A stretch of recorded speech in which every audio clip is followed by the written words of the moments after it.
Thanks for clicking on your tropical update. I'm meteorologist Dan Henry from the SNN Forecast Center. Only one named storm right now, but we're not done with the season by any stretch. This is Leslie.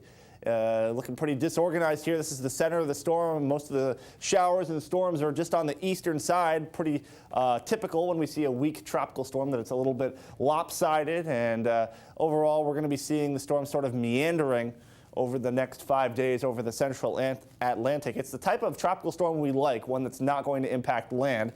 It may become a hurricane on Wednesday or Tuesday, but it will be no threat to land, that much we're sure of, and at least no land in the United States. Maybe a little bit later on, as we head toward the end of next week, it could get swept out to sea and toward Europe, perhaps, as a post-tropical cyclone.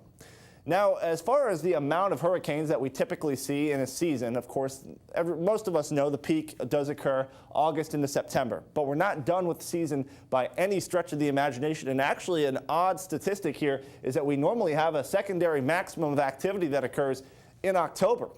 And even more so, where that activity typically happens is kind of close to home. Okay, the orange here is where it's most likely for storms to form during the month of October. This is official data from the National Hurricane Center. And notice the track here. This white line indicates that when storms do form in the Western Caribbean, the typical favored track is for the storm to track toward Florida. So we're not done with season yet.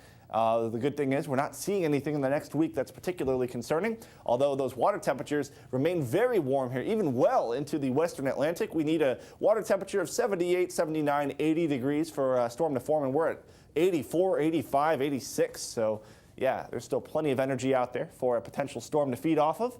Next named storm would be called Michael, so if you hear that name in the near future, well, that's probably why you're hearing it. Michael and Nadine, those are the next two names on our list. Nothing in the next 5 days catching our attention, but long term, need to keep an eye on things.